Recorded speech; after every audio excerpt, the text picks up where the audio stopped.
नमस्कार दोस्तों, मैं हूं विकेश बिहारी और आप देख रहे हैं विकेश बिहारी ऑफिशियल। तो स्वागत है आप सभी का विकेश बिहारी ऑफिशियल में। और वीडियो में आगे बढ़ने से पहले आप सबसे एक रिक्वेस्ट है कि आप अभी तक मेरे चैनल को सब्सक्राइब नहीं किए हैं तो सब्सक्राइब कर लीजिए और बेल आइकन को दबाकर नोटिफिकेशन को ऑन कर लीजिए, ताकि मैं कोई भी वीडियो डालूँ तो सबसे पहले आप तक पहुँचे।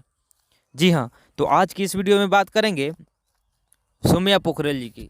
जैसे कि आप सभी को पता होगा कि हाल ही में कुछ दिन पहले नेपाल में हुए स्टेज शो के दौरान सौम्या पोखरेल वहां पहुंची थी और स्टेज पर चढ़कर रोने लगी और खेसारी जी से रोते हुए बोलने लगी कि मैं आपका बहुत बड़ी फ़ैन हूँ, मैं आपका टैटू जब से अपने हाथ पे छपवाई हूँ, बहुत सारे लोग मुझे गलत गलत कमेंट करते हैं, गंदे गंदे बातें करते हैं, खेसारी का ये है वो है। खेसारी ने तुरंत वहाँ पे स्टेज पे सभी दर्शकों के सामने बोला कि आप सब बताइए, मैं इस लड़की के साथ क्या कर दूं, एक फ़िल्म कर दूं या एक एल्बम कर दूं अच्छा सा।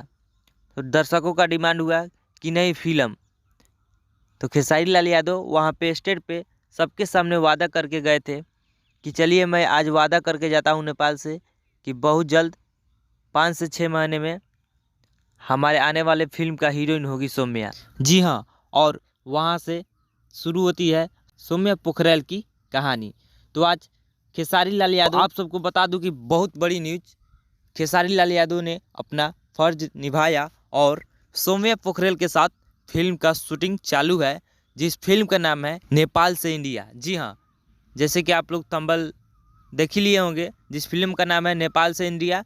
बहुत जल्द फिल्म आने वाला है, तो आप सब भी ढेर सारा प्यार आशीर्वाद दीजिएगा इस फिल्म को और अपने चहेता सौम्या पोखरेल और खेसारी लाल यादव को। धन्यवाद।